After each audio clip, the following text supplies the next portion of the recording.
Oh, Here it comes. Here it comes. I mean, Now, every time. be cautious, friend, because we are audible even now. That's fine. I want to share the joy that I'm experiencing by watching this intro that Josh made. Exactly right. God, I mean, look at those suds. Great head retention. Oh, there's With the even, light. well, before I think I've been so obsessed with the foam. Mm-hmm. I mean, obviously that's like, that's for the cheap seats, right? Right. I did not until just this second pick up on the cool little music sting that's at the end of it. I didn't. I mean, I guess we have a theme song. Although, Yeah. I mean, We have a couple. I mean, I feel a little song cut. No. wait. You gotta save it. You gotta save it. No, and then I mean, which instrument? I don't even know. Wow. No. What I'm saying is that Did you reorganize the office to have all the instruments in there? well, no, I have. Brenna got tired of them being left on chairs and on the ground. Nice. And so there's two hangers. Hello. However it came to be, whatever mystical portal you might have inadvertently fallen through, you have ended up ass backwards into Twitch's brewing show, Acquisitions Intoxicated. I am your host, and indeed your internet friend, Jerford Cahor Crims. I mean, the truth is that I have a couple other names now as well, but we'll get to them after the litany. You do. We'll get to them after the litany. I am joined, as almost always, by Acquisitions Intoxicated Brewmaster Eric J. Benson, the notorious EJB Edge Benson, Azerbaijan.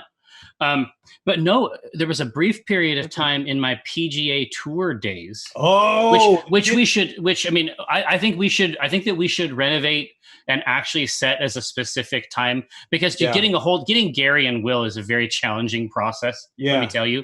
Yeah. And Gary's gone down some Among Us hole for a while. Oh no, not that. God, I know. that's a tough climb back out. But Jerry Holkin, because I am family to the hole itself, and that explains the gravity that it exerts on the ball. Amazing. I know. Hey, I've tried it out, and I've put the green theory to test, and let me tell you, it's very powerful. It works. It's very powerful for it's very powerful for a very specific set of variables. But there are calculations that you can do. It depends on the speed of the green, really. Yeah. But the math isn't too crazy after that. Jux, thank you so much. Now, of course, much like the hero's journey, there's a pronounced and particular arc that we leverage here on Acquisitions Intoxicated. You are yourselves familiar with it, but just in case there is a newcomer among you blinking at this strange phenomena before them, it would be my great pleasure to help you. First, we introduce into our brewing appliance, the Pico Brew Z, the materials from whatever we came up with last week. And what is that? It's the 666th edition. Indeed, if you gaze ye upon our into the brew smith, you will see the results of last week's labors. Yeah, this is going to be something really, really tasty. It's essentially we made a Schwartz beer for Todd Kenrick. That's exactly right. His Warlock Avron. And a Schwartz beer is amazing because of all the toasty roasted flavors you can get out of it. Yeah. And I mean, and those toasty roasted flavors aren't super far along the spectrum. Like when we say toasty and roasted, we're not getting all the way to coffee or chocolate yet. But that almost 5 ounces of black malt is going to give it that. It's going to give it that coffee vibe. Yeah, absolutely. And what we did was we added some Victory malt in there for a biscuity and toasty flavor, as everyone can see in the. It's going to be silly in this, but it's going to be silly.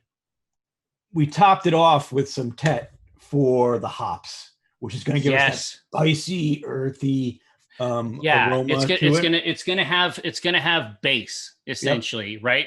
On top of the rest of it. Yeah, no. And then the treble, at least in this, in this context, a lot of times that's going to be like that sharp acid. Right. The IBUs in this just aren't crazy. They're sort of at the lower end of what you'd expect. No. Yeah. Yep, 100%. The IBUs are there really just to kind of balance out the malt. Exactly. Not there to punch you in the face with hops. No. And so my understanding is that you have your equipment ready. You're ready to prepare the crucible. Yeah. Is that correct? Yeah. Well, no, you did a great job last time. I mean, you've mastered it clearly. You put it in. I had 2 years of watching you go through this evolution, right? So. Well, yeah, it's just you stood on the shoulders of giants. Yeah, I'm just the byproduct of watching this knowledge take place. The byproduct of a Ben Gesserit breeding program to manufacture the ultimate beer vessel putter inner guy. The Tet must flow, right? Jeez. Is that what it is? Yeah. Yeah. Spicy earth. Yeah. All right, let's do this. Yeah. Naharko, indeed, I did see that Alyssa Grant has made the Forbes 30 under 30.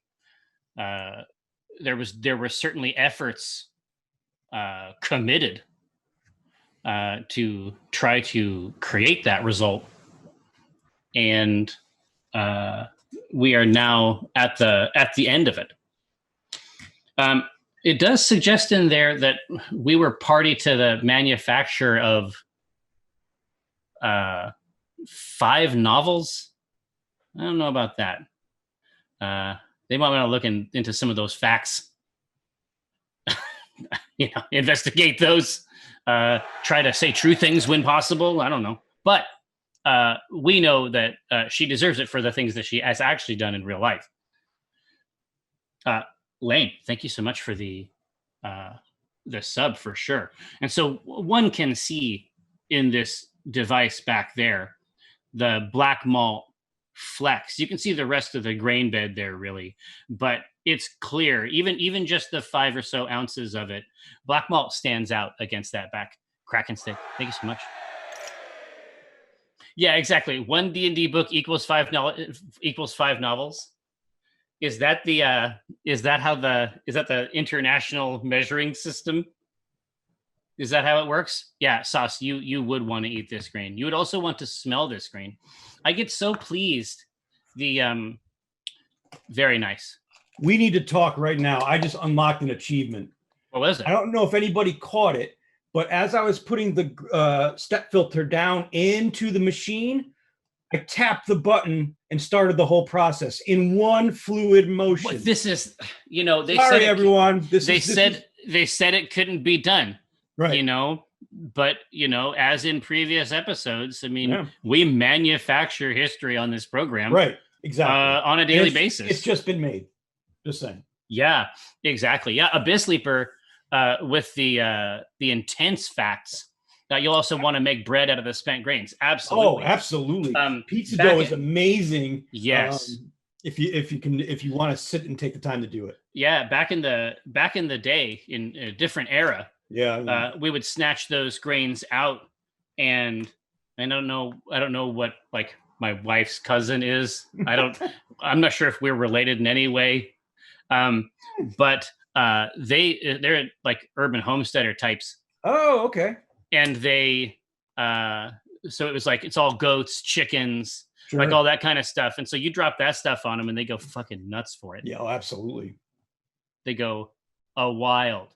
All right. So obviously the process heating to temp, but which we know in the Z is an effortless process for absolutely. Sure. Now, so let me open up my notepad. And we can take a look at previous concepts. Absolutely. That we had. What do you have for trial today? Well, right now, here, let me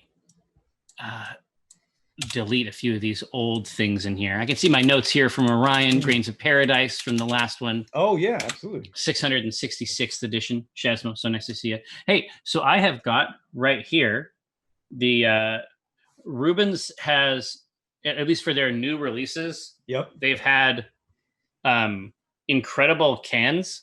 Their branding is Wow, is, completely changed. yeah, their branding is very tasteful. Yeah. Even as the products inside them become something I don't want. Um, so yes, but this is Reuben's Pacific They're Northwest changing for the Crush. better in the wrong direction. Yeah. But this is Reuben's Pacific Northwest Crush. But the funny part Oh, about okay. that, of course, is it's made with all ingredients in the Northwest. Well, that's most beer. Yeah. Um, Actually, it's not that That's novel anymore. no, but good hustle. Yeah. Good hustle. It's great, great marketing. Love it. For people that aren't from the Northwest or actually know beer. Absolutely. Now, so what do you got over there? Oh, let me tell you, I'm excited to try this. Oh, that's right. You actually went to micro homebrew. Went to micro homebrew, got the supplies, but they also now, if anybody's around, go check it out. They are doing hand selected beers that you can buy there from a lot of local breweries and a lot of special ones from that are imported. But I got two last night. The one I'm going to share today, and I'll share the other one next week. But this one is from Chuck and Nut. Oh, sure. Brewing. Yeah. It's right in Bellingham. That's right. In Skagit Valley. Yeah, I've seen it because I have been out that way before. I mean, it's going to happen for us eventually. I mean, I'm from the east side of this state, and eventually I will take you on a tour of these benighted lands. I am excited. But this is a rye lager. Oh shit! How amazing does that sound? Well, see, because the lager, you start. Now I'm curious. Yeah. Right? Because the lager, the reason you go to lager is for crisp, clean. It's almost like it's a calibration. Right? Exactly. But the rye is going to add spice and a toasty characteristic to the lager now. Yeah, exactly. Like a kind of almost like a astringent, like a slightly bitter spice. Yeah. And that's going to be, I mean, I wonder what the percentage of it is in there. It can't be too much. I don't know. It doesn't, they don't say, but man, is it exciting to look at. And what's really nice is they kept it in a lager and it's only 5.5%. Right? Nice. They didn't go. No. Here, you pop the top on that. Naharko, yes, I am indeed from Eastern Washington, although my provenance is somewhat complex. Originally from Sumner, born in Auburn, originally from Sumner, and then moved over to Spokane. My dad worked for Burlington Northern, so he was a switchman brakeman, which meant that he was on the road a lot. And we moved to Spokane because that's where the yard that he was at was. And so the idea was that we would see him more often if we were closer to that. But it turns out, that's amazing. It turns out that once we moved over there, then he just started working at the other place. It turns out that he actually just didn't like us very much. So it's a complicated story. But Spokane is where I'm from for most of my life. And then when I went to Brenna went to college in Walla Walla. So, how far is Walla Walla from Spokane? A couple hours. Oh, really? Okay. A couple hours, basically south of there. Yeah. Good to know. But yeah. It's part of a complex of it's sort of a neat place. It's a small town, but then it's got like this pretty fancy college. Yeah. In it, so it's an interesting mix. For a while, there was a game shop there that they sold Netrunner cards. That's all I needed, really. No kidding. That's great. I know. All right. So put that in your craw. Let me tell you, I already did, and it's utterly amazing. Look, the clarity is phenomenal. But look at the color. Yeah, the color, and that's solely from the rye. Is that darkening and that red? Mm-hmm. So put that in your craw hole. Yeah, that is a lager with rye in it, and it's fantastic. It just hits. It just hits. It's such a simple style. I mean, right. It's sort of like when people were way into smash beers. Absolutely, yeah. I was going to say that. Yeah. Right. It's a real straight. I mean, essentially, this is an opportunity to actually know what each of those things means. Right. And this independently.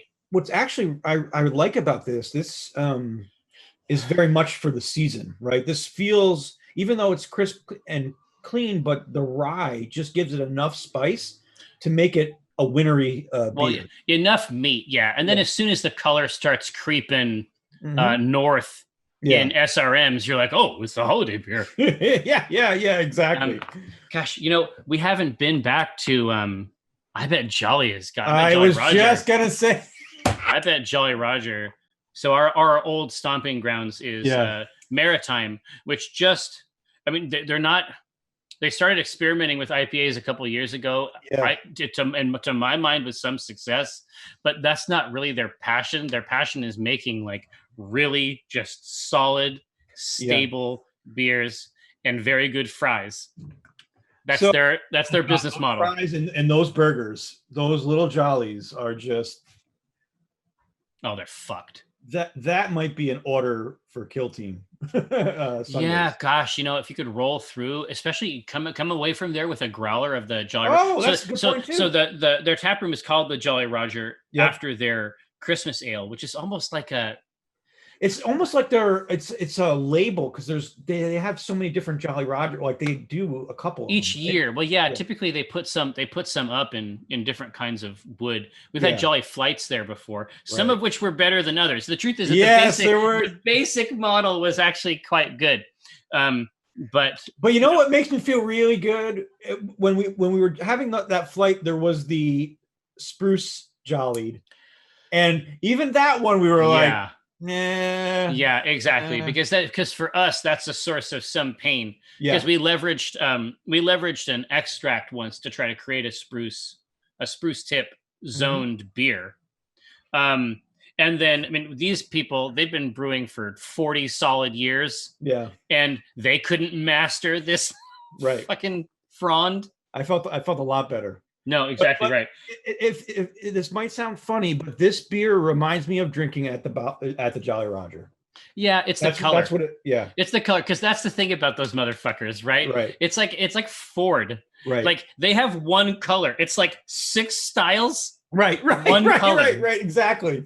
But they're coots. Like every beer they make is about beer. It's all solid. There's nothing wrong with it. It's not like exploratory, right? No. So this is, but to be there, it's an experience too, right? To be there, the bar is great. The theme is wonderful. The food, the beer, the atmosphere. It's just if you're in town, it's one of those places you have to go to. It is. Well, I don't have. It was mentioned on Frasier. Yeah. I mean, what else more do you want? Was it? Yes, it was. I was laughing my ass off because it was like a year ago. I rewatched all Frasier, and I'm like, wait a minute, he just mentioned the Jolly Roger. Yeah, I have never seen a single episode of Frasier. What? No. Man. I had to drink a glass of water, which is probably a good idea. Yeah. But I had to drink a glass of water just so I'd have a place to put this, so you can see the color. So this is their hazy. So this is like that. That is a light hazy. Look at that. Yeah, but this is that canned grapefruit juice type vibe. Yep. Did it say what in terms of the color? Opacity turned up. Grumbling Moblin, thank you so much for this up. Yeah. So let's read their a hazy IPA made with all Pacific Northwest ingredients. Okay. That is not that barely constitutes information. And I don't just mean like from before. I mean that's no information. Yeah. Made with grains and hops. Made with grains and hops. So, yeah, well, congrats. You did it, guys. Yay. Oh, now Chainsaw Gothic. Check out the CG. In here, Jolly Roger. I'm quite fond of their onion rings. Yes. Oh yeah. And Night Watch. Now we're planksmen. We don't go in for the onion rings. We tried it one time. We were like, it's not as good as the fries. It's cute. But it's for nice. those who partake, right? I mean, perhaps it has some value for them. But Night Watch, that is their dark ale. That is something special. And it is fucking so good. Now, CG, were you ever there when they were doing that Night Watch with coffee? JD Lady, not much. We're just shooting the shit. Because there was a period of time where they were making it with cold brew as well. And it was effed. And then I think they did a cast of it, didn't they? No cask, but every week we went, we told them to put it on nitro. They never did once.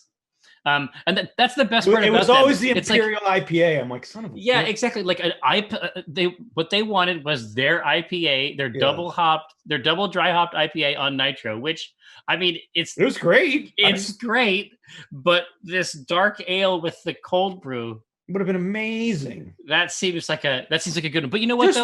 Just one keg. If they had done it, if they had actually done it, I would have lost respect for them. You know what I mean? Like as it after stands, that long of just putting it off and saying, it's better. It's like, oh yeah, I told them. But it's just like at a certain point, it's like they're coots, and that's our dynamic. Yep. And let's move forward in that spirit. Yeah.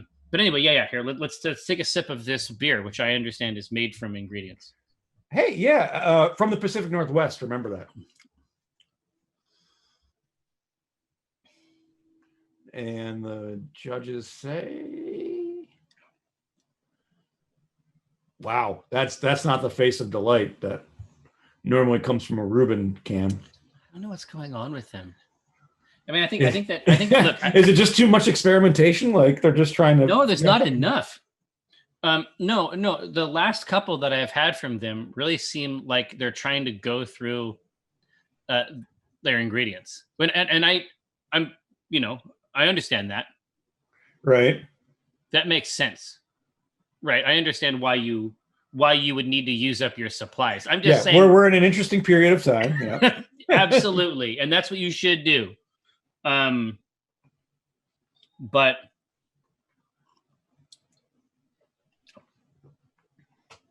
yeah, no, okay. So that's it, huh? That's where it stands.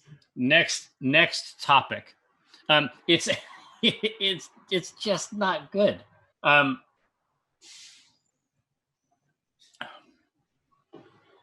Too funny. Yeah, it tastes like they had some kind of brewing accident. Oh God, what? It tastes like they had some kind of a brewing accident. This is not. And they had to do it. Now, Fremont has done this correctly. Right. Like I think what they're trying to get at here, and it's called Head Full of Dynamite, hazy fresh hop. Huh. And it works. Yeah, sauces. A few people fell into the vats, and they just had to keep going. Exactly. There's a taste of a boot. That's exactly what I want in my. It's like a horsehair, right? No, there's notes of boot. Yeah. A waft of lace. It's fine. I mean, of course, I'm going to drink the entire thing. I mean, that's how life is. So, you know what? Just drink it down. Exactly right. Now, we have time now. Mm-hmm. Boot aged ale. I love it. Classic. We have time now, and plenty of it. If you played rugby, you'd always shoot the boot, right? So that's something. No, I want to emphasize that I've received a private communique from Josh Price that I want everyone to hear. It says, "Might you say it's a boutique beer?" Yes, you would, but only if you were very clever. Rich mouthfeel, like Corinthian leather. Now, so we are trying to do what's never been done before, and that is a brand new beer recipe created in concert with. I was wondering where you're going with that. No, I mean, honestly, we're going to do what we do typically, but what we do need is suggestiones. I agree. So what kind of lore do we want to use, right? Exactly. So I got my Twitch poll overlay. I'm ready to put in a few hooks right here from the chat. And then, of course, if we think of something that would be novel, subtone, if we think of something that would be novel, then obviously this is an incredible opportunity for us to flex on them. Absolutely. And create the spills. Right. I'm trying to think of what we've been doing recently. Game wise, man, there was something. Now we have the Mandalorian.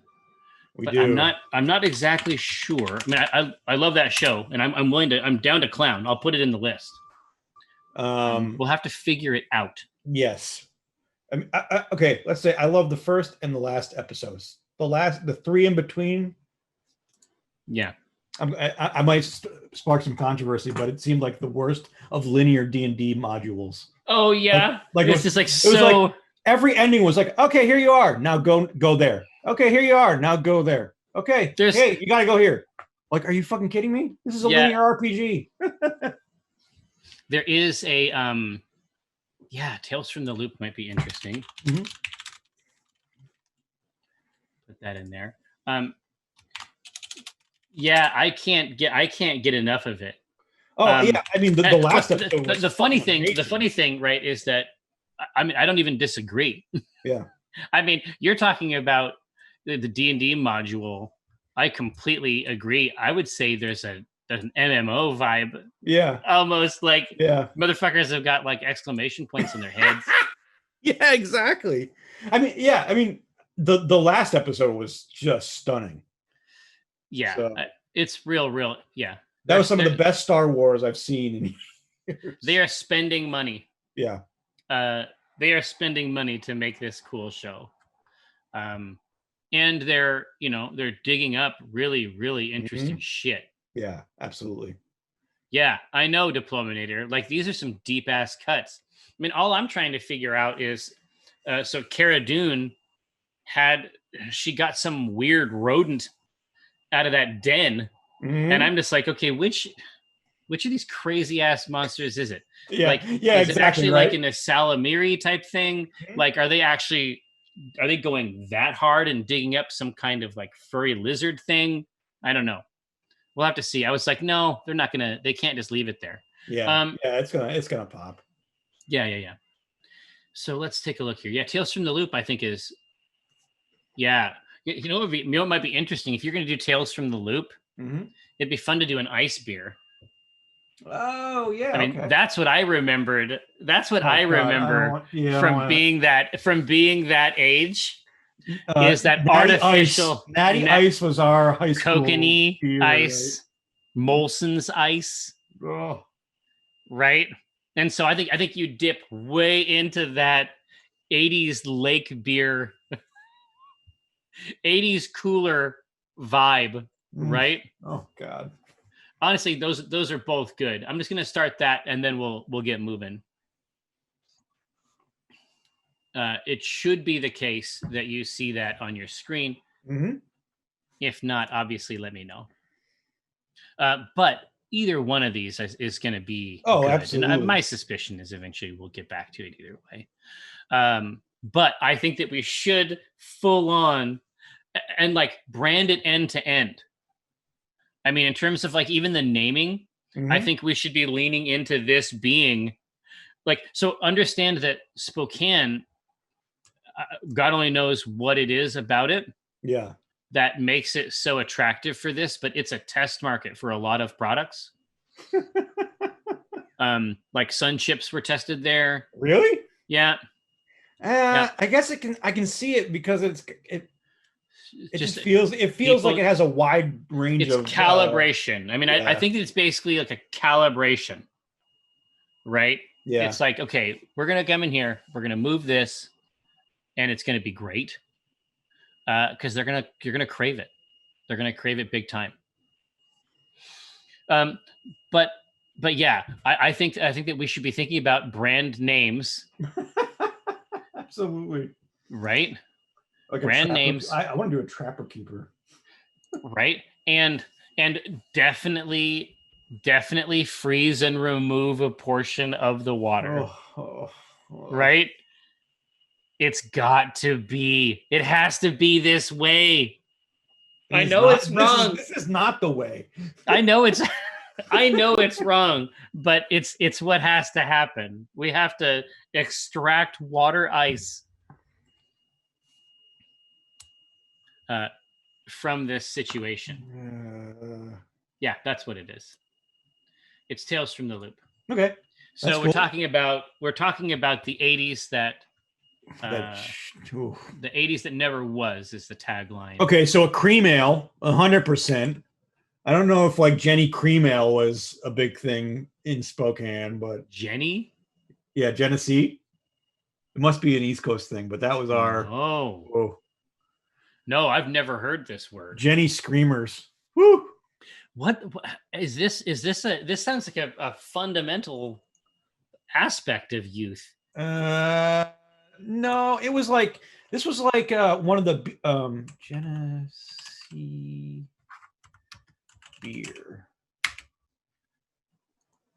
This was like one of those classic beers that it was essentially a Coors that really started making the rounds.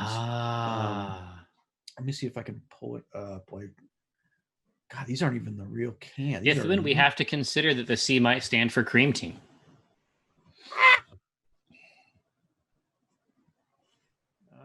Okay, here we are. Oh, well, let's try that. No, but Ithwin, the original. No, dude, I've never seen this in my life. Yeah, that's Jenny Cream, Genesee beer. Jenny Cream? It used to come in. I mean, it's so old. It used to come in the old cans. Oh, like like the old ones that you go after with a church key? Yeah, that look like motor oil cans. Yeah. Holy shit! But this was like this was it. Like back in the 60s, 70s. Oh gosh. Okay, so the Jenny girl was real. Yeah. Oh man. Yep. Ask for Jenny. Well, there she is. Yeah, dude. Some of those look like dog food cans or something. Like Some of them have a. Look at this lineup. And I mean, my presumption, of course, is that it was fine. It was for when it came out, it was amazing. By today's standards, it's your father's beer, right?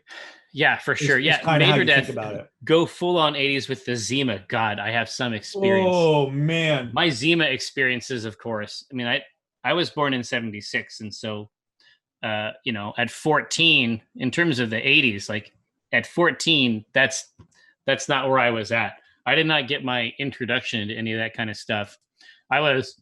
You need to understand that I was a church boy who spoke in tongues until I was literally like 17 years old.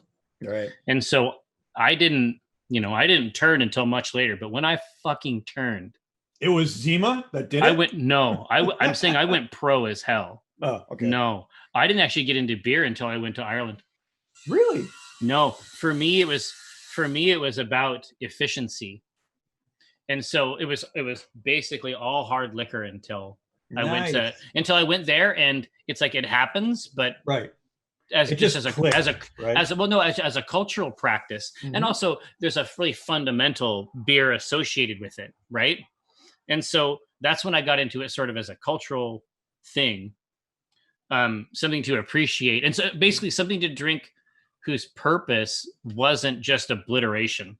That was like the first step. Now, of course, you can get beers that are 8%, and we've brewed beers on this show that are 14. Yeah. I'm not saying it doesn't happen, but no, I didn't really. I was very, very much about. I was liquor is quicker scenario. Gotcha. Okay. Mm-hmm. Well, Fade to Black. I don't know how good it's going to be, but that is what we're going to try to do. Yeah. So we're definitely going to do a pale ale. Yeah. That's just a cream ale, and so they're trying to get that Eisbach. Really? I keep seeing people trying to put one in there. Yeah. I mean, we could.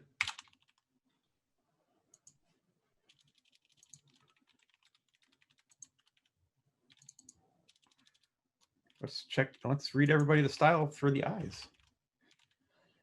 I mean, this is a darker. This is going to be a darker beer, right?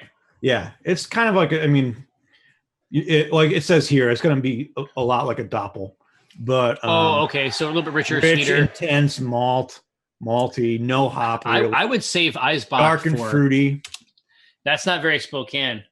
I'd say pale ale, cream ale. Let's check out some other styles that we can go with. Snicker. Thank you so much. Oh my gosh. So, but this is the other thing that so yeah, so Jenny, that wasn't our thing, right? Right. We, for the youth, so to speak, we were into, I was just going to say, does Boone's Farm that sounds mean really anything familiar. to you? Yeah. It wasn't our like drink, but that sounds really familiar. Boone's Farm was I'm pulling that up. like Boone's Farm wine. What? Oh, Boone's Farm wine coolers. Okay. Well, no, not even. This is no bottles, like bottles of sweet pink wine was like, that was a go-to much more than any beer. I suspect because, you know, if you're going to be waiting outside of a store to ask an adult to go get it, yes. Boone's Farm, I think it was Strawberry Fields. Yeah, I'm going to put this up. Hold up. Strawberry Hill. That's what it was. Chat was correct. What is this blue stuff? I want the blue Hawaiian. What the dude, the blue Hawaiian, that's some Star Wars shit right there. Hell yeah. It looks like a goddamn, like a melted like Slurpee. Exactly. So yeah. remember the conversation on slush puppies? This is kind of like the consistency of a slush puppy. Yeah, the colors, look at it. I mean, that wine looks thick. It looks thick. I'm about this wine. Let's get it. But anyway, so that was the vibe. I mean, it's wine. Oh yeah, like this Snow Creek stuff here. It was the wine, but these, you know what these motherfuckers look like? They look like goddamn Otter Pops. Yeah, they do. Now, did you have Otter Pops? Oh, absolutely. Okay, so Otter Pops, that's global. Mm-hmm. By which I mean American. Yeah. But look at these fucking colors, man. What a palette. Yeah. What a palette. Hold on. What's the MD? I don't know, but I want to see that on the shelf somewhere. What is the MD 2020? I love this one. Stop drinking in college, probably because of the MD 2020. Is it Mad Dog? Oh, God. Oh, see, look at Josh in the chat. Oh, that was the good stuff. Dude, that looks like poison. What the yeah, Mad Dog 2020? What the hell is this? Fucking poison is what it looks like. Oh my God. Holy shit. I'm scared of it. I'm scared of these colors. I just want to know where to get it. No, dude, no, you don't. Dude, I'm loving the Mad Dog memes. No, Naharko. No, I've never had Mad Dog. I've never had Mad Dog.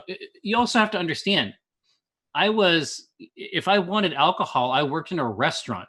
Right. It's like, it's not hard. All the drinks and wine and carafes that come back, you just pour it's sterile. You just pour all of that into your own vessel, one you brought from home. It's underneath the dish rack. No one knows about it. Right. And the fact is, even if they didn't know about it, your manager did whippets all the time at work. So what the fuck is he going to tell you about? He has precisely zero moral standing. Yeah. And not only does he have no moral standing, he also has flecks of whipped cream. He emerges from the walk-in freezer. In a day is full of prophetic wisdom. Yeah, Neo Spoon, is that real enough for you? Yeah. Oh God, that is the hardcore plan is when you get the goddamn what's the really bad vodka? Does it start with M?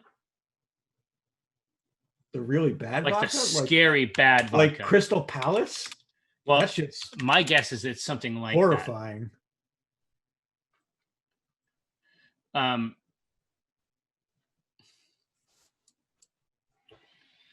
McCormick's, no. It's a really bad way. Kirkland vodka, God, probably. Ooh. You know, it's Everclear. Morpheus, no, it's not Morpheus.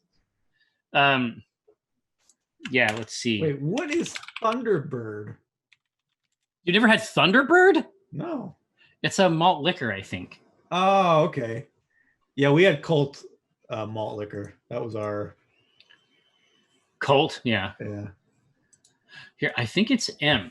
There was an M malt liquor that started with M besides the malt part. I can't remember what that was. Right. There was just a trick that you could do with it. So you could take the really, really cheap vodka. Obviously, if you're a young person, don't do any of these. Oh, that's like Everclear, right? You could take Everclear and mix. Yeah, this is. Yeah, everybody that went to college knows this. You mix Everclear and fruit juice, and you can only taste the fruit juice, right? Oh no, for sure. Well, no, I mean, I never went there. I'm saying that it's possible because all you're doing is all the nicer vodkas is like filtered. Yeah, exactly. Flagusco, yes. You fill the top of your Brita with the cheap vodka, and then you do this a couple times, and now you've got a charcoal filter, right? And now you have Tito's. That's really funny. I know. Well, what's interesting is like 95% of all the vodkas in America are made by one company. And well, yeah, I was just going to say, you know a lot of people that are up in that. Yeah.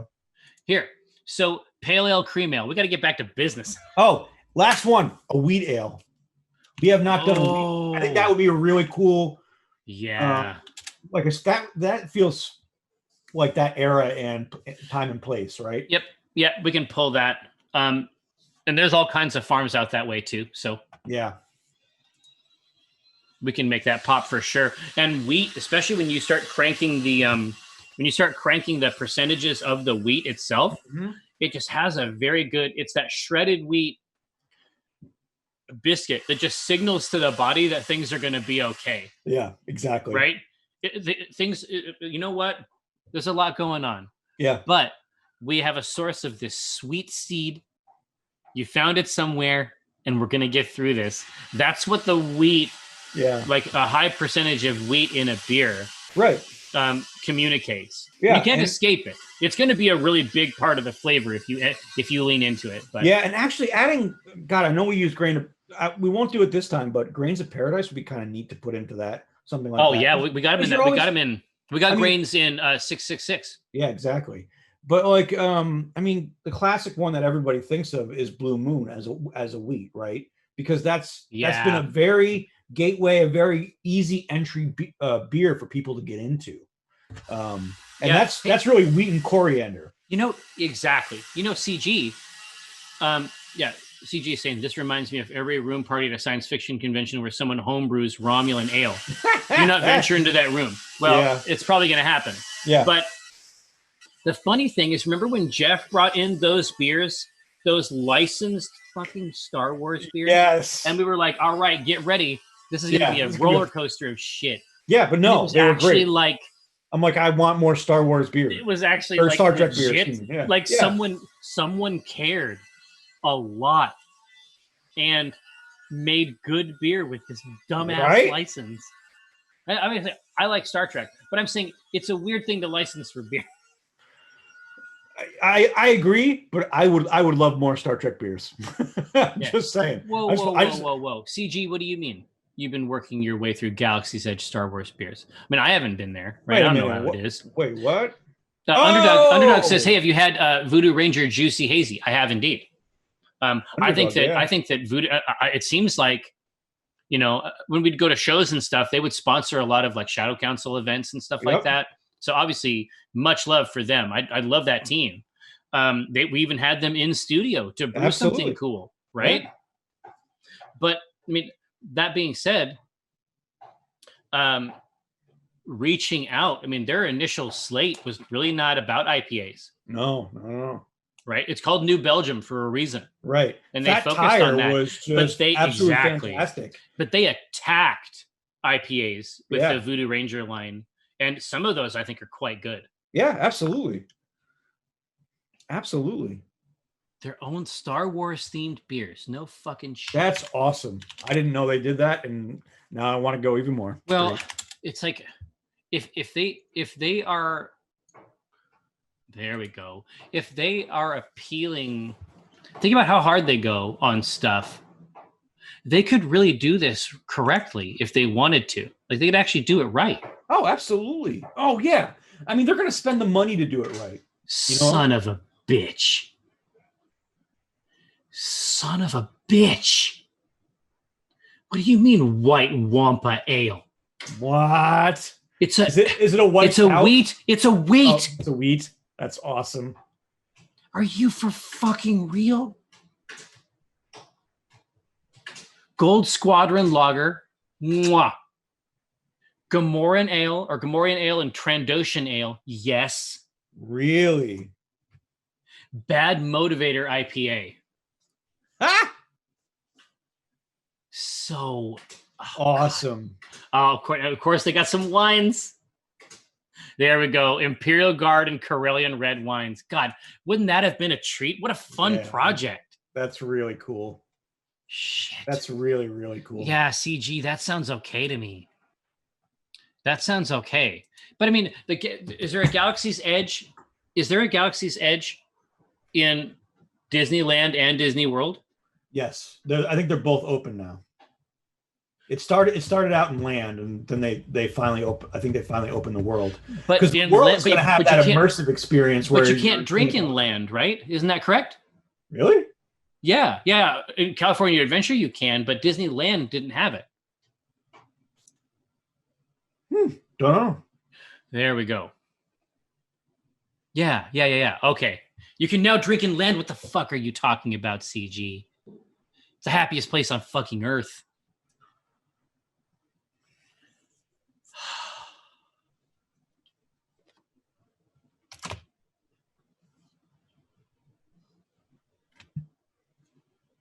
I mean, wow. It is the happiest place. That sounds okay to me. All right, well, here, let's keep moving. It's going to be that cream ale. If you could tell them what they've won, Mr. Benson. Oh, we have won a ABV of 4.2 to 5.6, a color of 2.5 to 5.0. And I want to say, when you look at the style, the first example they list is Genesee Cream Ale. No shit? Yeah, real funny. That's bizarre. Yeah. But get that description. A well-attenuated, flavorful American lawnmower beer? Yeah. Easily drinkable and refreshing with more character than typical American lagers. And what we're going to do is going to be even crazier because we're going to yank out a bunch of water as ice and essentially make a little harder core version of this, goose it up to 8 or so, right?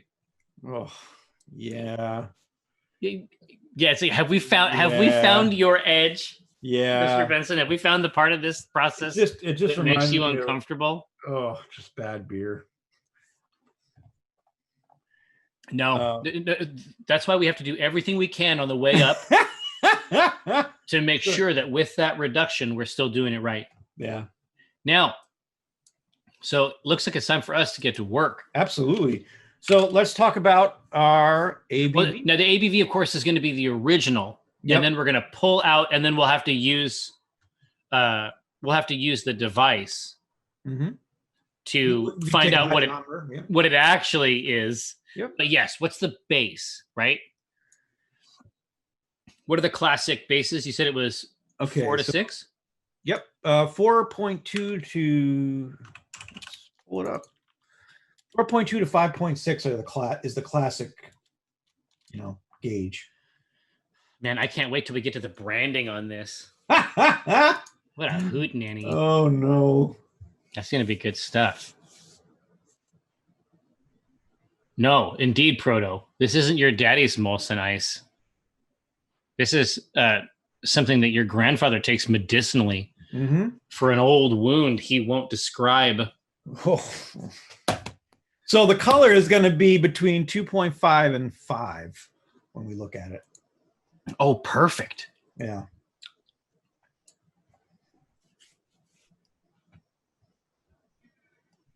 Yeah, this is your dad's Bud They're Light. wrestling in there for sure.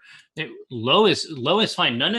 Any one of these is actually good. It's just, is there good, because we're going to be yanking out water. Is there going to be, a point in this continuum that seems like the right base? Or are we trying to like goose it a little bit so that by the time we yank that out, put it back even in, harder course? Yeah. Oh, Because like starting at 4 and icing it is going to bring it up, and that's going to be, I mean, that's essentially high school beer, right? Right.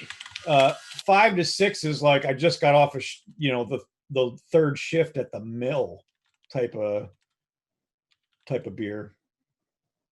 Mm-hmm. Oh, Here we go. All right, I'm gonna let that run for a second. yeah. Just to see where it shakes out of the two. Mm-hmm. Nah. Wow, I mean, there's a fight out of those two, right? For sure. But ultimately, they're looking for 5, which I think is perfect. Yeah. One hesitates to thumb the scale, but I think that's perfect. So now we'll look at the SRM. Yeah. And it's usually between 2.5 and 5. Pull that up.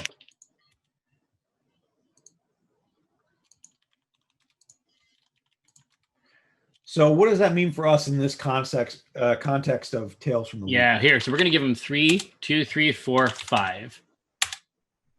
Because that's actually a really fun palette in there. You know what? I'm going to put 6 in just in case. Yeah. Just because, especially down at the bottom, the 6 is like your bud, right? Yeah. Because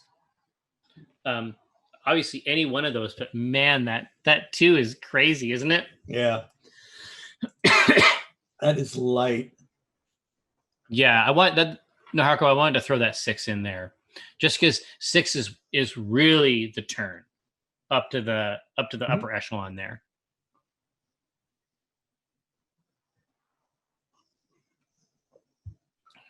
Ooh, yeah. Oh, Brian, it's just way to make it confusing, Jerry. And I was like, I try not to, but of course 1 is 2. Yeah. Look, that's just how it does it. It's not me. It was a Michael Jackson song, wasn't it?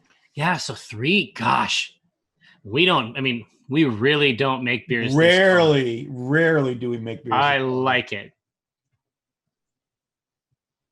This is it'd be quite Rogue. It'd be quite rare. This is rural farmland Spokane. Mm-hmm. Yeah, and you're gonna pull those chunks out, and then you're gonna have something more intense in the remainder. Yeah, Orion, you'd never see anything darker, but we break the rules here, so screw it.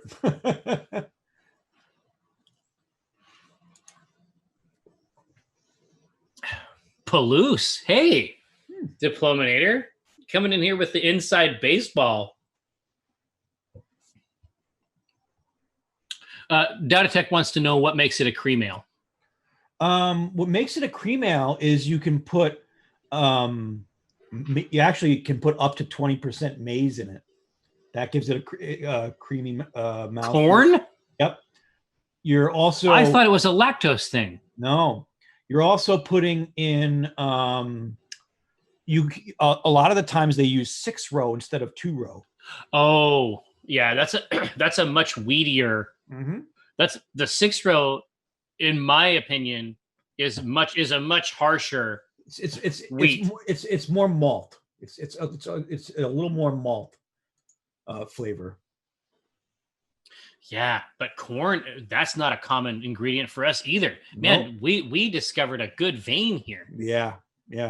I think it's a really neat. It's 3. What a perfect distribution. Area. Like, chart this out. 7, 10, 7, 5, 3. What a perfect diagram. So it's 3. Okay. So we can make that work. And another thing you can put in is glucose as well. Just any kind of sugar. Oh, just regular. I'll just put it in. Yep. So it's there's a pragmatism to this beverage. Absolutely. It's actually a lot like Belgian pills. I mean, those have straight table sugar in them. They're fine with it, right? Now, Ibu. We're looking at 8 to 20. So there is nothing. 8 to 20? Yeah. Because remember, this is really about the malts. True.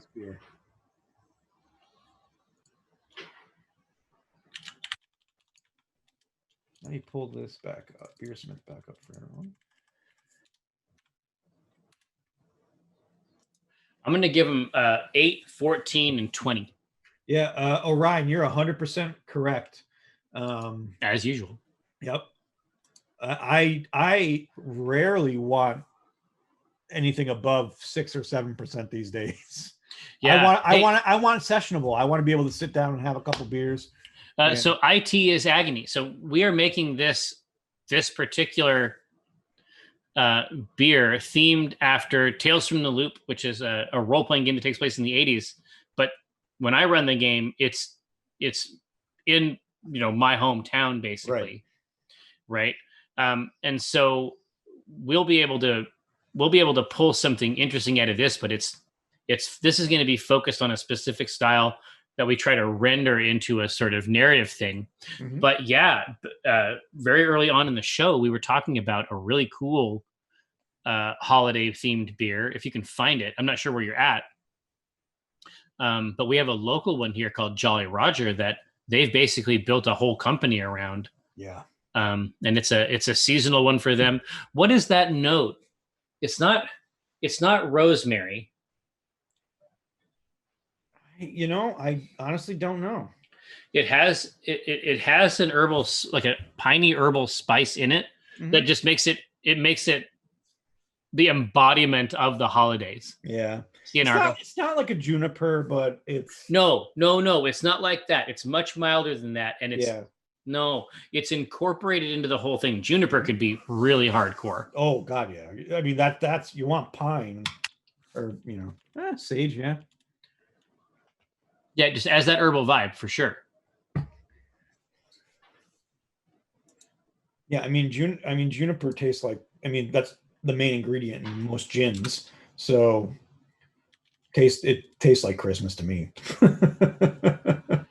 Yeah, so I'm gonna head over to their vibe real quick. Jolly Roger. Oh, see, thank God for them. Maritime has the full thing. Do they write it out? Yep, I'm gonna paste it right into the thing, and it's just the hop mix that delivers this, which is the best way if you want to incorporate a flavor. The optimal scenario, obviously, there's additions, right? Mm-hmm. The optimal scenario is that you find the hop mix that does it, because then it's part of the beverage. It's not separate. It isn't an oil. Are you looking at the brewer's list? I just put the link right in the chat. Exactly right, for the brewer's list. But look, dude, they have the full grain build. That is a 5-grain beer. Watch this. We'll put this up into.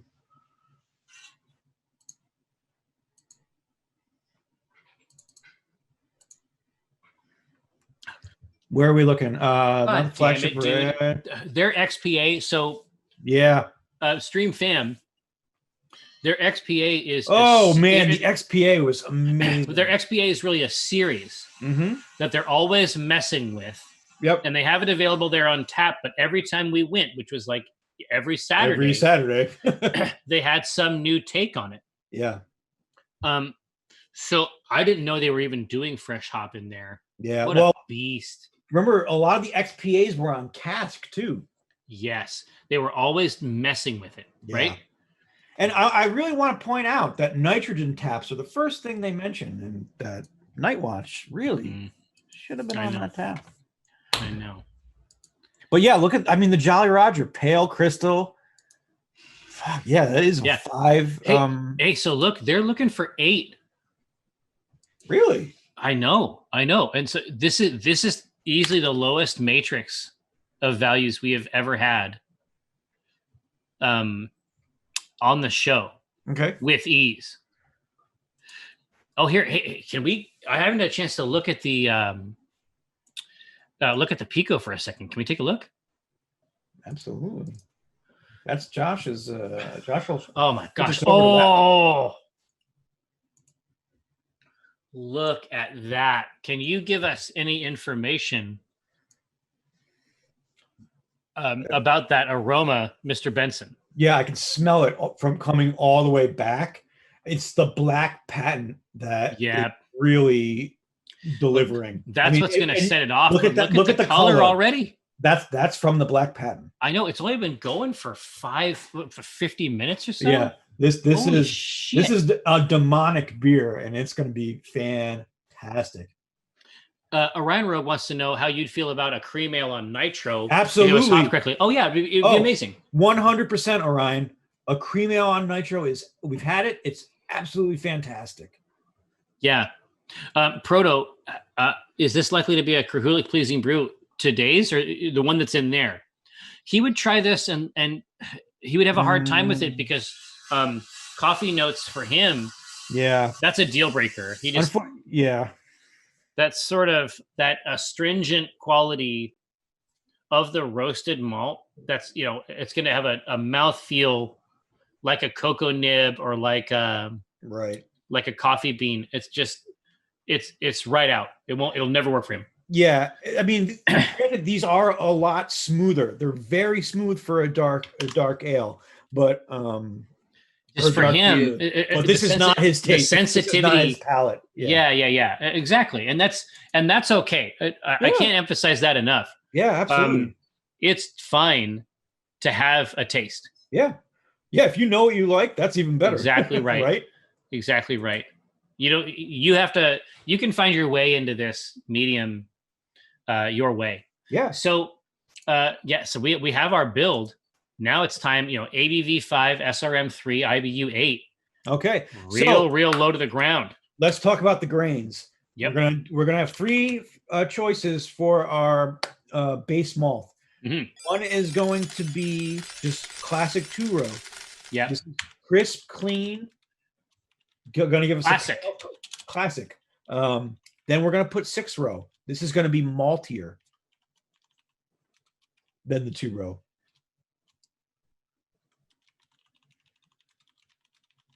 And the last one, this is outside the box, a Belgian Pils. Ooh. This is going to give us a really sweet characteristic. You know what would be more than the 2-row. But I love that. I mean, because I can completely picture that. I can completely picture that happening, like out in the, out in the prairie. Yep. Right.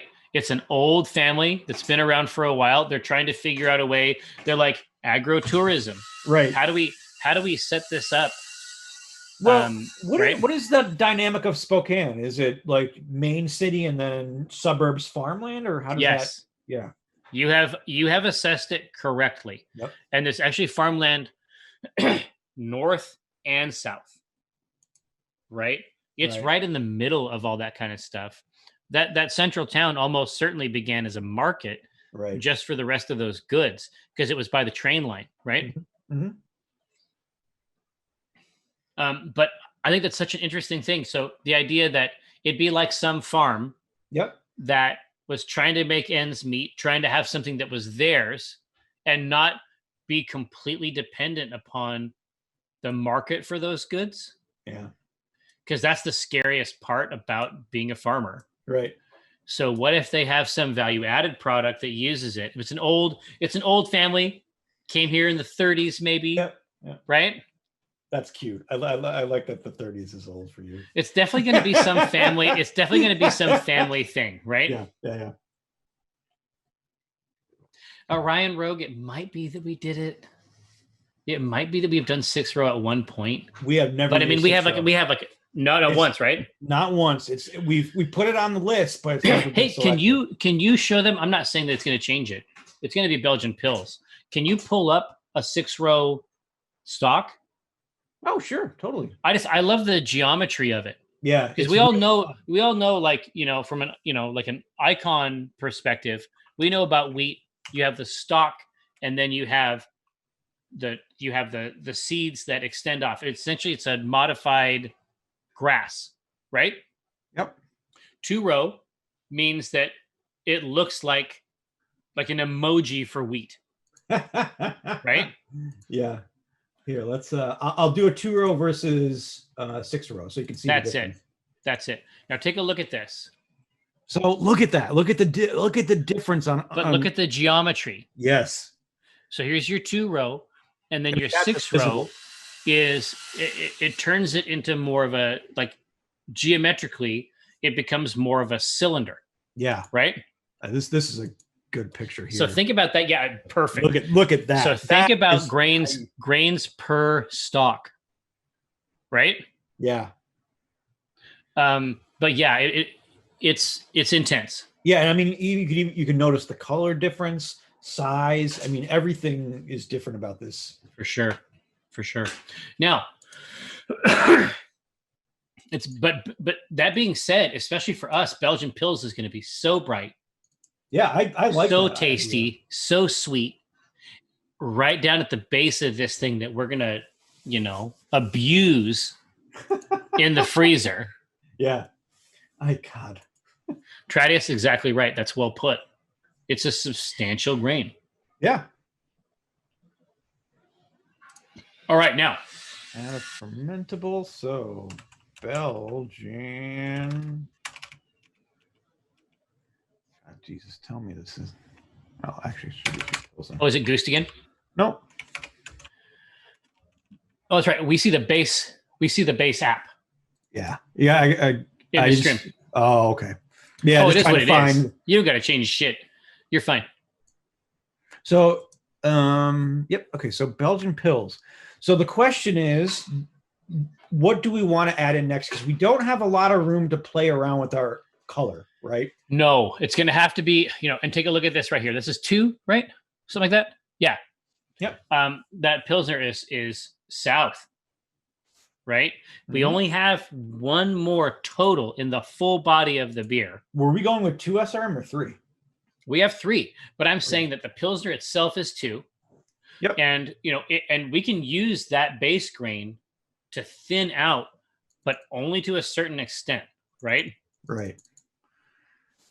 So, one of the things we can add is this. First of all, let's talk about maize. Do we want to put some corn into this? Oh gosh, I mean, this is our vote right now. Is maize yes or no? I think. Yeah. Now tell them what it'll do. This is where you get a lot of the body. It'll give you a little bit of flavor, but you're going to get a thicker. This is where the cream comes in, the glucose, the sugars. And it's really going to give us a heartier beer. Yeah, the cream. A typical Pilsner. This is the cream mouthfeel, right? Yep. Yeah. It's KHOR. Yeah. Exactly. Here, I'll be right back. Okay. You soft shoe. Absolutely. Yeah. We'll just dump a can of cream corn. I think that'll be the best. I feel like Korn, the band, needs to do a beer. Well, maybe back in the day. I think they're all sober now, but that's fine. Sauce, come on. You know what? Sauce, you got the con. Go with it. Fade. Jeez, bring it back. So I think we're all good. I think everybody wants corn, yeah?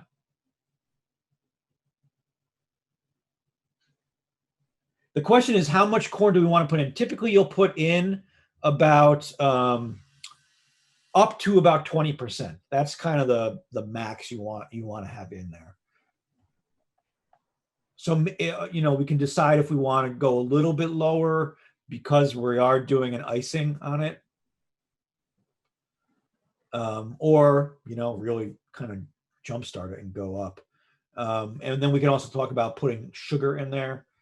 Because if you look, when we add table sugar, this is what happens. It's going to shoot the ABV through the roof. Oh, they want the corn. I mean, this is what I wanted. I'm so glad that they agree. So also, it should be said that for some reason, and we don't know why, for some reason, I'll put this in. Washington State, again, we don't know why. Okay. Washington State got a hold of us because it is rolling out a contact tracing program Mhm. for cell phones, Android and iPhone.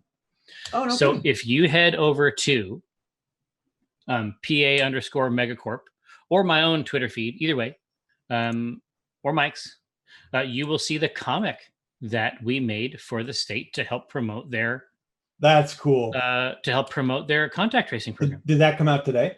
It did indeed, Fantastic. and it will be retweeted as per the contract twice more this month. So get ready for that. But it was very odd, and they were just like, we want to reach out. We want to reach out to gamers and tech enthusiasts. And I'm like, well, I mean, I know a couple. I got a few. I know a couple. Obviously, on iPhone, it's something that it's sort of built into the OS, Mhm. and then for Yeah, Android phones, Switch, it's something right? you grab from Play Store. Yep. Pretty cool. But we were happy to do it. I mean, Yeah. this fucking virus has stolen so much from us. Yeah, that's right. But we were overjoyed to do it. It made us feel like special boys. Yeah. And we're ready for the next thing. Thanks, CG. Now, no, they want that Richard body, and we're going to give it to him. God damn it. Okay, so here's what's really cool. We could stop right here. I know. We could literally just stop. Well, and there's a case to be made for it, right? Yeah. Because we're talking about test market, Spokane. Mm-hmm. The novel aspect of this really is the extraction of the water ice. Yep. As a base, is that what we like? So I mean, right now, our SRM. I mean, right now we're just going to goose the Pilsner a little bit to fix the exactly. It'll balance SRM. That's not a big deal. But also, so what we could say is we're done here. We can say, okay, we're going to put instead of just putting more Pilsner in, we're going to put sugar in. Oh, which is also classic. Yeah. We could also add. You know what? Let me. This is our additions round. Yep. I mean, you really don't have to add much to this beer. I mean, that's what can get us something, because a lot of the times you get some floral flavors and herbal flavors, but that's mostly hopped. Yeah, we're going to get that on the hop side. Yep. We can add sugar to goose it. Yep. Or let me check some from Takun, thank you so much. Much appreciated. Actually, let's do this by SRM. Yeah. Oh, God. We really want to get freaky. Put a peat smoked malt in there. God, that would be good. Could you get that from Micro? Actually, I mean, we still have smoked malt. Well, dude, we have the best smoked malt in the world, in my opinion. Yeah. We have Applewood smoked malts. Yeah. And you have them at your house, right? Uh-huh. They're still great. Well, let's consider it, because that would give it a crazy flavor. Especially because remember, the owners of this farm, right? Rye? But rye would difference, right? Rye would F the color. Oh, you know what? It would F the color, but here, you know what? But we want this to be good, right? Yeah. So sugar, rye, or smoked grains, or none. Remember, we can always say no. Yeah.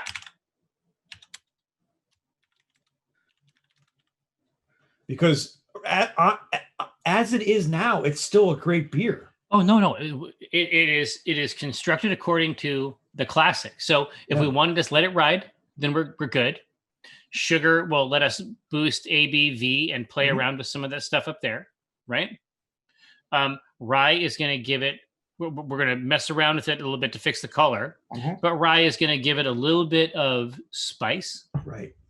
And the smoked grains are going to take this in a fucking insane direction. There's your Tales from the Loop, right? Like, right? That's how you bring it back to. Yeah. It's like something happened to the crop. Yeah. So they build the stacks, because the stacks, at least in my version of Tales from the Loop, they're out north. They're visible from Mead High. Yeah. Which means that they are out by the prairies already. Yeah. I mean, this is cool. I think this is neat. Any way we go with this is really and it doesn't have to be a lot. No, And it's for it's smoked a grains, quarter it's of a not. pound. It's a quarter of a pound, and that's It's it. not anyway. And Yeah. then after that, we're done here. It's time to Yeah. go, right? Yep, absolutely. Yeah, CG, meet high. The Tales from the Loop AV Club. The full playlist, of course, is available online. It's one of the, at least in my opinion, it's one of the coolest things that we've done, like as a company. Mm-hmm.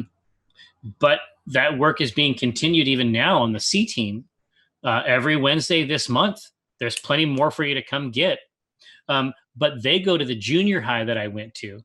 Both of the shows occur. That's great. Both of the shows occur simultaneously. But they go to my high school, and the C team is a much younger group, and they go to my junior high. Oh, Lag Demon, we're working. We're trying to get there. Item 1, I agree. I think it turned out really good. Now, these are smoked grains. We're out of here. This is fantastic. Let's move. So next up is a Horp. What was it? What was the ABV? 5? The ABV on this bad boy is 5. Yeah. Okay. Cool. Okay. This is a very fun thing to do on a Tuesday afternoon. It doesn't suck. This is fantastic. This is a positive development. Yeah. I was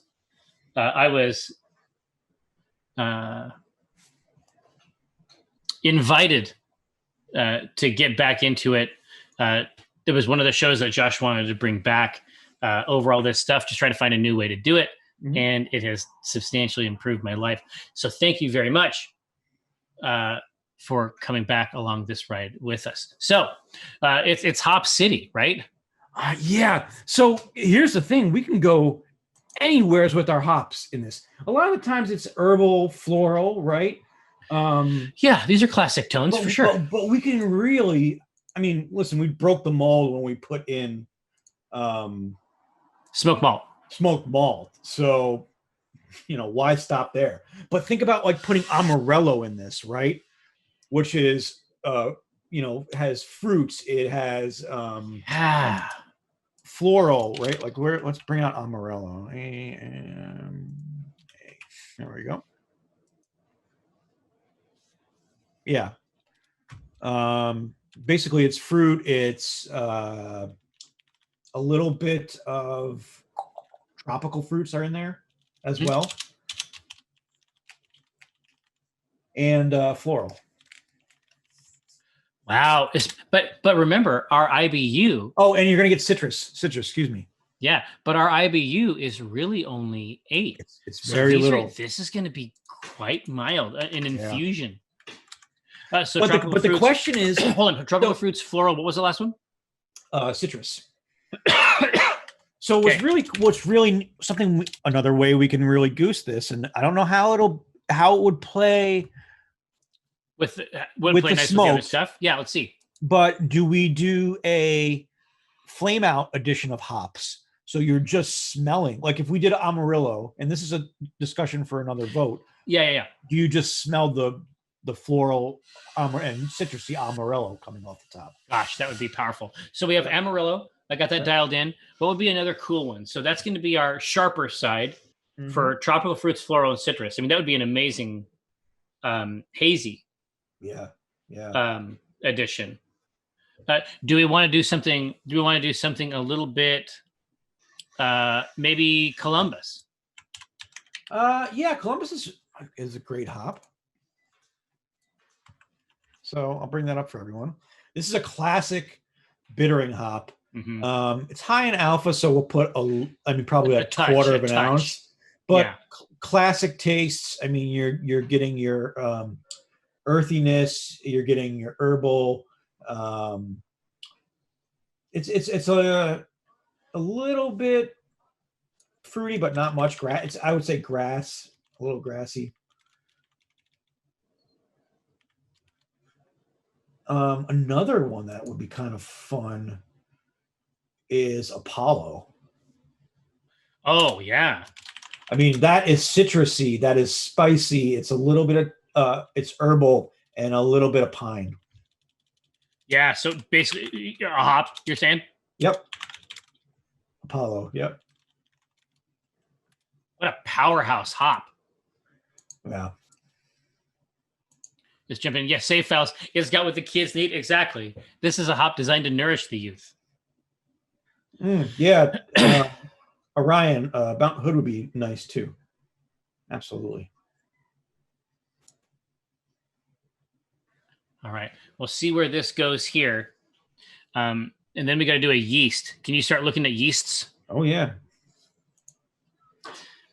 Because I got a meeting at 1:30 I got to go to. What a treat.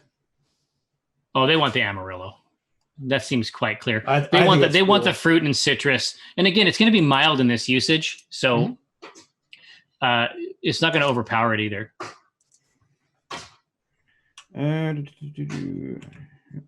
Eastern Washington, you goose.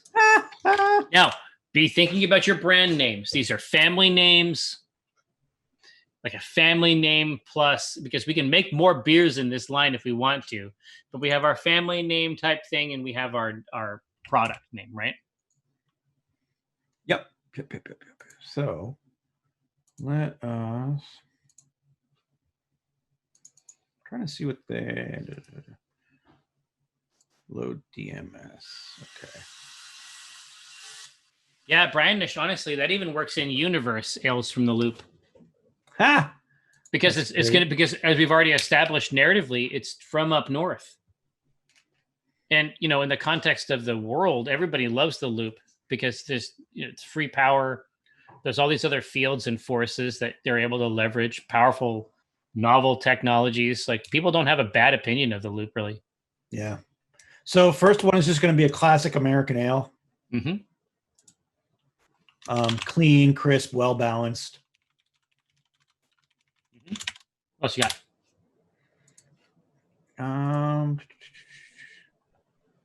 Let's hit it. Actually, you know what? Let's hit it with a British ale. Yeah, a little more fruit. A little more fruit. Still clean and crisp, but a little bolder, right? Bolder malt. Yep.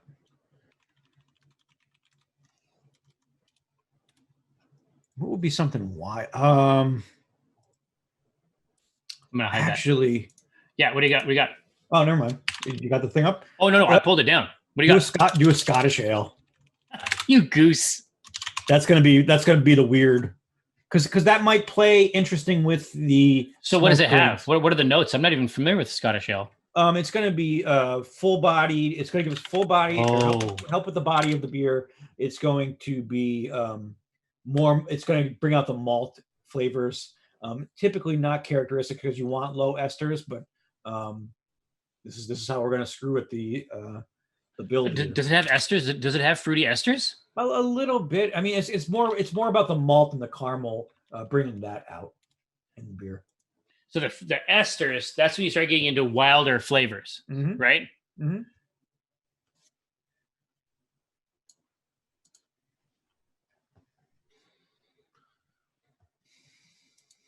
But like the British ale would be kind of nice because it's fruity, tart.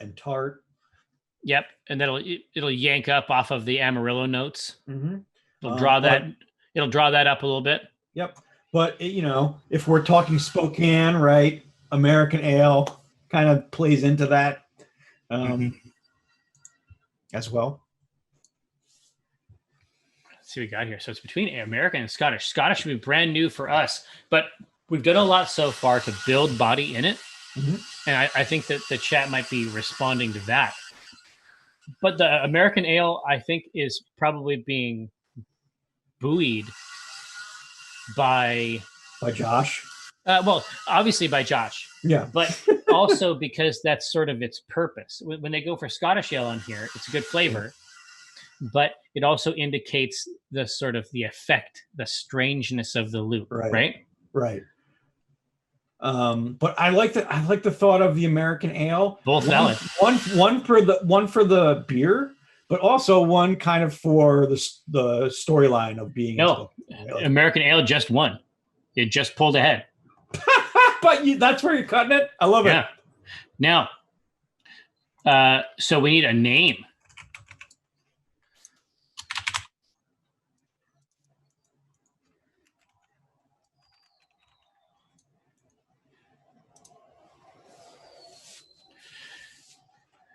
Talp, I mean, Adler's. I agree, Talp, but listen, I have seen no fudge come make its way over stateside lately. Just joking, Talp. Just joking. Right. So ales from the loop. Mm-hmm. Eternal detention. Oh no.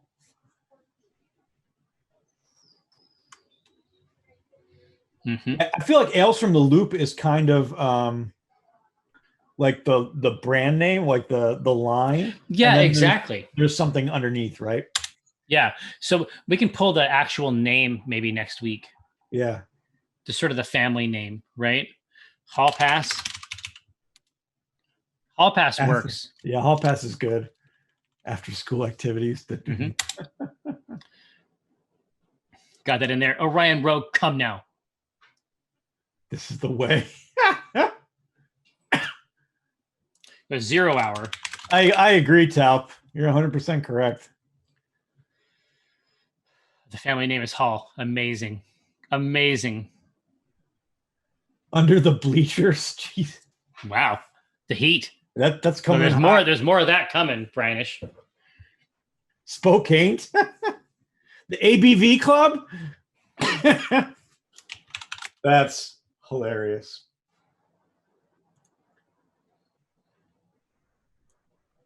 Yeah, it implies drunkenness already. Yeah. Love it. Yeah, I'm going to ship it. I'll be right back. All right. Yeah, I don't know. ABV club is, whew, that's good. I mean, all of these are really, really good. Great. Hall Pass is fantastic. Ales from the Loop just sounds, I mean, that's like Icewind Ale, right? It just rolls right off the tongue.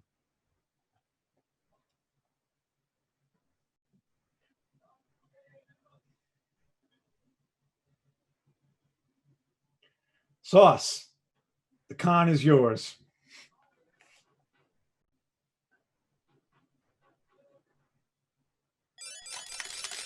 Get dazed and confused. Fading, thanks for the subscribe.